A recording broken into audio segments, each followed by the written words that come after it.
नमस्कार दोस्तों, कैसे हो आप सभी। मैं आयुष मास्टर जी आपका फिर एक बार स्वागत करता हूं। आशा करता हूं कि आप सभी की पढ़ाई अच्छी चल रही होगी। तो कैसे रहे हमारे 13 क्वेश्चन। आज हमारी लास्ट क्लास है चैप्टर नंबर 9 की। 3 ही क्वेश्चन बच रहे हैं जो कि हम आज कंप्लीट कर लेंगे। ठीक है, क्वेश्चन नंबर 14 देखते हैं। 14 में क्या कहा गया है उसे सुनते हैं। देखो, यहाँ पे बलून है एक जो कि उड़ रहा है।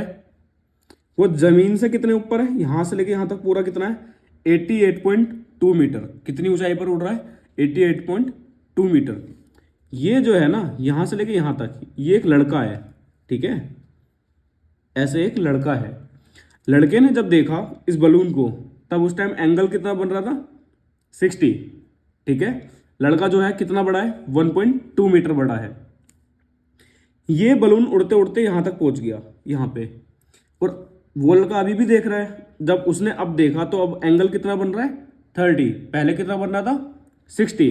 तो क्वेश्चन में इतना ही पूछा गया है कि वो जो डिस्टेंस उसने ट्रेवल करी है, किसने, बलून ने, हमें यही बताना है। मतलब ए से लेके एफ तक बताना है।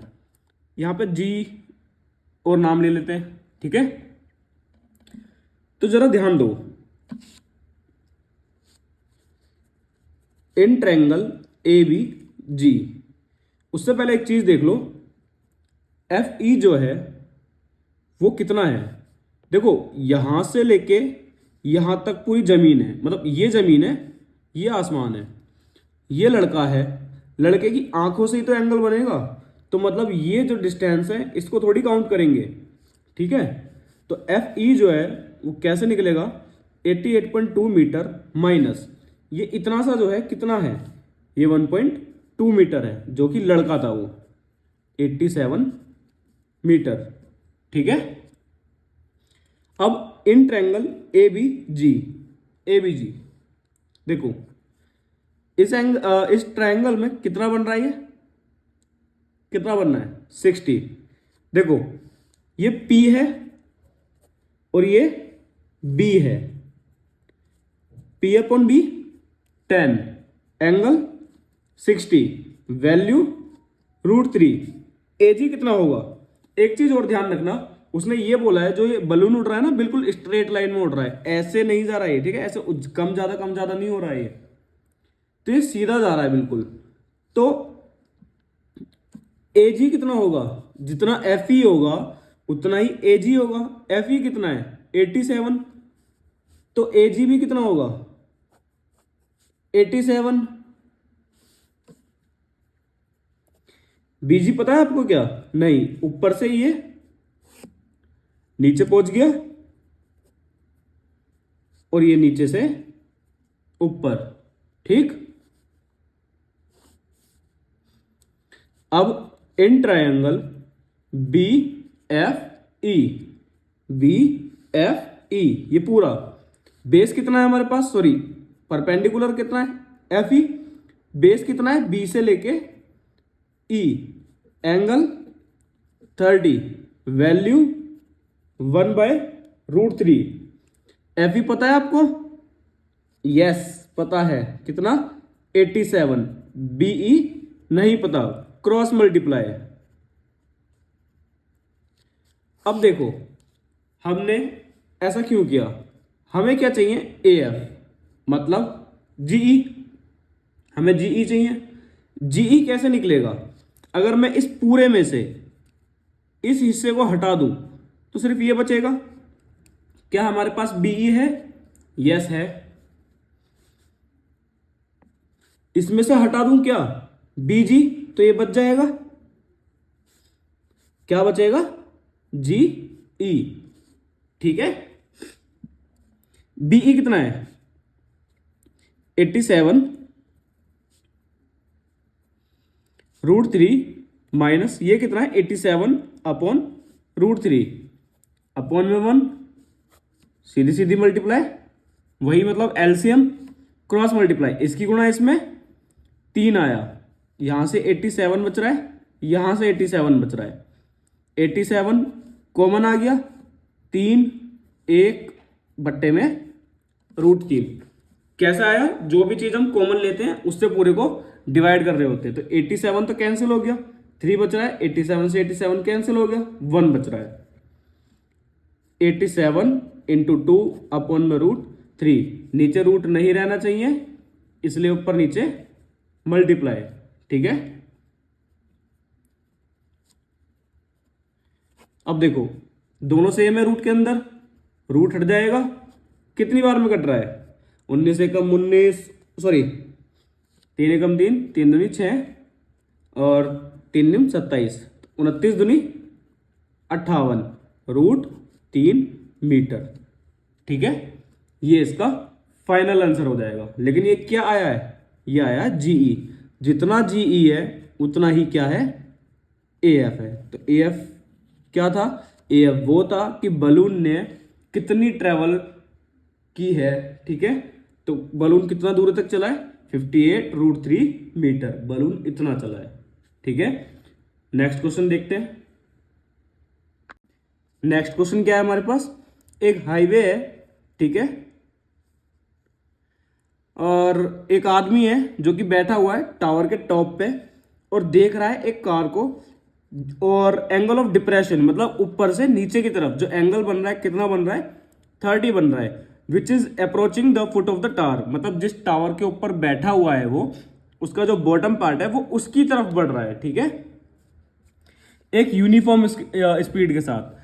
6 सेकंड बाद जब वो उसी कार को वापस देखता है तो उसका एंगल ऑफ डिप्रेशन जो है, जो पहले 30 बन रहा था वो अब कितना बन रहा है, 60, क्योंकि मैंने अब क्या बताया था, वर्टिकल पोल के जितने ज्यादा पास जाओगे उतना ज्यादा एंगल बढ़ता जाएगा, ठीक है। उसने क्या बोला, find the time taken by the car to reach the foot of the tower from this point. अब इसे सिंपल भाषा में देखते हैं एक बार। 15वां क्वेश्चन, ये है एक टावर, यहां बैठे हैं वो बाबूजी जो कार को देख रहे हैं, ये एक हाईवे है,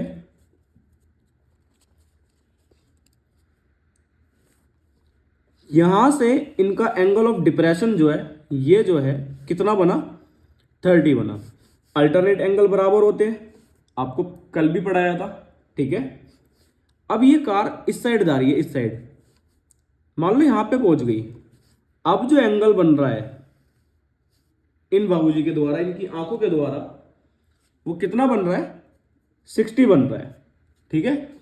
कार कहां से लेके कहां तक आई, यहां से लेके यहां तक आई, कार ए बी डिस्टेंस ली, ए बी, ठीक है। और पूछा क्या गया है कि कार बी से लेके सी डिस्टेंस कितने टाइम में कवर करेगी, ठीक। तो शुरू करते हैं। और एक और चीज बताई हुई थी ना इसमें कि यहां से लेके जो यहां तक टाइम लगा है, कितना सेकंड का लगा है, 6 सेकंड का, ठीक है। तो शुरू करते हैं। हमें टाइम बताना है कि गाड़ी बी से लेके सी तक कितने टाइम में पहुंच जाएगी। In triangle D C B, D C B, ये देखो दोनों ही ट्रायंगलों में आएगा डी सी, जिसे मैं एच मान रहा हूं, D C upon B C, 10, angle कितना 60, वैल्यू कितनी √3, एच बी सी हमें नहीं पता, डिवाइड का यहां जाके मल्टीप्लाई, √3 बी सी आ गया ये। इन ट्रायंगल ए डी सी, तो एडीसी में देखो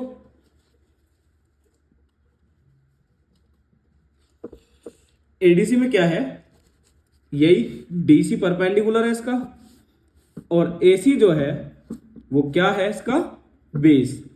एंगल कितना बन रहा है 30, 1/√3, डीसी एच एसी, एसी कैसा आएगा, ये पूरा आ रहा है ना, आप इसे अभी एसी ही लिख लो, तो डिवाइड के यहां जाके मल्टीप्लाई, ठीक है। Equation second, from equation first and second, देखो ये भी एच है, ये भी एच है, अगर दोनों के लेफ्ट हैंड साइड बराबर हैं तो दोनों के राइट हैंड साइड भी बराबर होंगे, AC plus AC upon √3, divide का है जाके मल्टीप्लाई का, और √3 की मल्टीप्लाई √3 में होगी तो 3। हम यहां तक पहुंच चुके हैं, ठीक है। तो अब एक चीज देखो कि AC को लिखा जा सकता है क्या, AB प्लस BC प्लस क्या है जाके माइनस कितना आ गया 2BC। अब देखो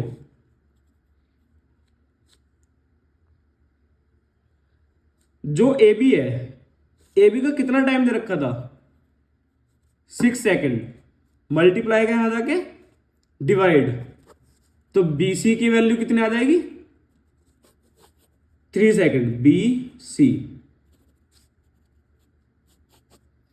ठीक है। इसका मतलब अगर A से लेके B तक जाने में उसको 6 सेकंड लगे हैं, तो B से लेके C तक जाने में उसे कितने सेकंड लगेंगे 3 सेकंड। समझ में आया? इंपॉर्टेंट क्वेश्चन है ये, ठीक है। अब देखते हैं हम आज का लास्ट क्वेश्चन, क्वेश्चन नंबर 16।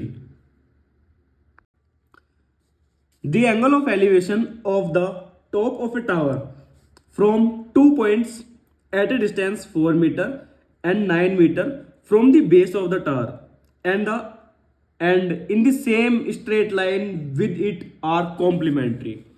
एक तो ये इंपॉर्टेंट है, इसमें ये इंपॉर्टेंट है, ये इंपॉर्टेंट है, और इसने क्या बोला हुआ, prove that the height of the tower is 6 metre. हमें प्रूफ करना है, इसमें वैल्यू नहीं निकालनी है, ठीक है, फाइंड आउट नहीं करना हमें इसमें। तो सिंपल सा देखते हैं कि कहना क्या चाहता है। तो कवि ये कहना चाहता है कि ये है एक टावर, इस टावर को प्रूव करना है हमें कि ये 6 मीटर का है, ठीक है। एंगल ऑफ एलिवेशन ही दे रखा था ना, हाँ जी, एलिवेशन ही दे रखा है। तो इसमें बोल रखा 2 पॉइंटों से, तो एक से ये बन गया, एक से ये बन गया, ठीक। उसने क्या बोला, जो एंगल्स हैं वो कॉम्प्लीमेंट्री है, हिंदी में कहते हैं पूरक। क्या होता है, जब दो एंगल्स मिलके 90 डिग्री का एंगल बनाए तो उसे कॉम्प्लीमेंट्री एंगल कहते हैं, उसे पूरक कोण कहते हैं, ठीक है। तो अगर मैं इस वाले एंगल को थीटा मान लूं तो ये कितना होगा, देखो अगर मैं इसको थीटा मान लूं तो ये कितना होगा, प्लस का यहां जाके माइनस कितना होगा 90 माइनस थीटा, 90 माइनस थीटा। वैसे ये क्वेश्चन आपके सिलेबस में होना तो नहीं चाहिए, क्योंकि आपका जो ये कॉम्प्लीमेंट्री एंगल वाला पार्ट है जो पहले 8.3 हुआ करती थी वो तो हट चुका है तुम्हारे सिलेबस में से, तो ये होना नहीं चाहिए, लेकिन फिर भी करवा देता हूं। एक चीज ध्यान रखनी है बस आपको कि tan 90 माइनस थीटा बराबर होता है cot थीटा के, और cot 90 माइनस थीटा बराबर होता है tan थीटा के, ठीक है। चलो सारी लिखवा देता हूं। sin 90 माइनस थीटा बराबर होता है cos थीटा के, और cos 90 माइनस थीटा बराबर होता है sin थीटा के, और sec 90 माइनस थीटा बराबर होता है cosec थीटा के, और cosec 90 माइनस थीटा बराबर होता है sec थीटा के, ठीक है। तो A B C D। एक और चीज नोटिस करनी है इसमें ये बोल रखा है कि जो पहला पॉइंट है वो कितना दूर है, 4 मीटर की दूरी पर है, और जो दूसरा पॉइंट है वो 9 मीटर की दूरी है, किससे, इससे, मतलब ये 5 और है, इन दोनों के बीच का गैप 5 है, ठीक है। तो शुरू करते हैं। इन ट्रायंगल ABC दिख गया, ये परपेंडिकुलर और ये बेस। tan एंगल कितना है, एंगल तो थीटा ही है हमारे पास, इसको h मान लेता हूं, ठीक है। ये कितना है हमारे पास 4 tan थीटा। ये हो गई equation first. In triangle ABD perpendicular base T upon B 10, angle कितना है 90 माइनस थीटा, ठीक है। तो ए बी कितना है हमारे पास H, बी डी कितना है 9, 10 90 minus theta cot theta, equation second, ठीक है। Multiplying equation first and second, हम मल्टीप्लाई कर रहे हैं इक्वेशन फर्स्ट और इक्वेशन सेकंड की। तो देखो लेफ्ट हैंड साइड की मल्टीप्लाई लेफ्ट हैंड साइड से और राइट हैंड साइड की मल्टीप्लाई राइट हैंड साइड से, ठीक। तो ये h स्क्वायर हो गया, 9 चौक 36 हो गया, 10। हमने बिल्कुल फर्स्ट क्लास में पढ़ा था कि जो कोट थीटा होता है वो किसका अपोजिट होता है 10 का, मतलब इसका जो फॉर्मूला होता है वो क्या होता है 1 upon tan theta. tan theta से tan थीटा कैंसिल हो चुका है,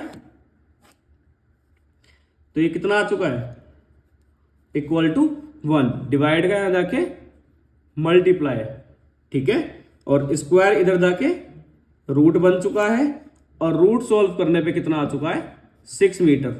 और आपको पता है कि अगर रूट से कोई चीज बाहर आती है तो वो प्लस और माइनस दोनों में होती है, पर किसी भी चीज की हाइट क्या कभी माइनस में हो सकती है नहीं, इसलिए इसका आंसर क्या है h कितना आ गया हमारे पास 6 मीटर, और हमें ये ही प्रूव करना था, हैंस प्रूव्ड। और इसी के साथ हो चुकी है हमारी ये क्लास कंप्लीट, ठीक। अब मिलते हैं हम अपने नेक्स्ट चैप्टर में। ध्यान रखना इस चैप्टर को पढ़ना इसलिए जरूरी है क्योंकि क्वेश्चन है कम और पॉसिबिलिटी है ज्यादा, तो इसको स्किप करके मत चलना वरना बाद में बहुत पछताओगे, ठीक है। मिलते हैं हम अपनी नेक्स्ट क्लास में, तब तक के लिए पढ़ते रहिए, रिवीजन करते रहिए। Okay, bye bye.